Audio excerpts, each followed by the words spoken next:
د کاروبار د پاره یا د نوکرۍ د پاره یا په کور کې داسې بل به اتفاقی وي د هغې د پاره درله داسې یو مجربه وظیفه در کوم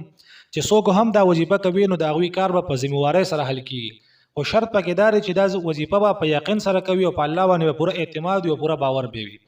یو کس چې دغه کاروبار نه چلیږي هغه خپل کاروبار سٹارټ کړی دی پیسې انویسټ کړي دي خو چونکې کاروبار نه چلیږي سټاک یې نشته یا ګاهک یې نشته یا داسې څه بله مسله ده کاروبار کې نو دا کاروبار د چلولو دپاره او په دې کې د مزید ترقۍ راوستلو دپاره کم از کم خلک الله ته متوجه کیږي. د دې دپاره زه تاله یو وظیفه در کومه کم ملګری چې د کاروبار خراب وي او د هغوی دا وظیفه کوي نو الله به کاروبار کې مزید ترقۍ راولي او کاروبار به روانیږي او دا زه تاسو ته په ذمهوارۍ سره وایم چې دا وظیفه څوک هم په یقین سره کوي او پوره اعتماد سره الله باندې پوره اعتماد ساتي او دا وظیفه کوي نو ان شاء الله چې کوم دې دا مسله به حل کیږي. یا یو کس چې هغه نوکری کوي خو چونکې نوکرۍ کې دغه کله ټیسټ پیل شي یا داسې بله مسله ورته پیدا شي دغه نوکرۍ کې خلل واقع کیږي نو که دغه ملګری هم دا وظیفه کوي نو ان شاء الله دا مسله به حل کیږي.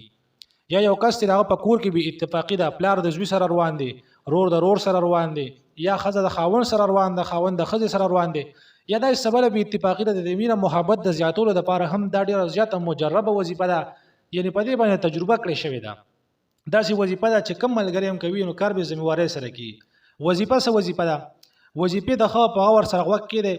د وظیفې نه به مخکې 7 کرته درود شریف وایي او وروسته به هم درود شریف وایي. وظیفه دا ده یا سبوح یا قدوس یا ودود یا غفور. بیا وره یا سبوح یا قدوس یا ودود یا غفور. دا وظیفه به چې کم دی 7 بار وي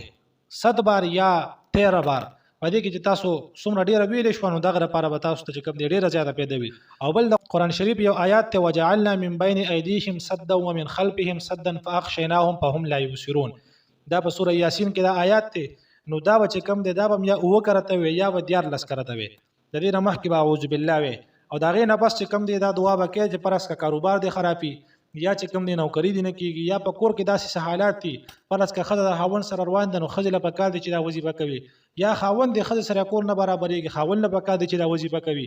یا د پلار د زوی سره یا چې کوم دی د سقر د انګور سره یا د خواهی سره داسې مسله راځي نو دا وظیفه دی کوي د هغې نه پس چې دعا کوي ان شاء الله کاروبار به هم رواني نوکری به هم کیږي او کور کې به اتفاق هم راځي نو دا وظیفه چې کوم دی تاسو ځان سره روزانه کوئ ان شاء الله په ژوند کې هم برکت او په ذمهوارۍ سره هم کار کیږي. خو شرط به پکې دا وي چې تاسو پوره یقین سره دا وظیفه کوئ او پوره اعتماد او پوره باور په الله باندې ساتئ.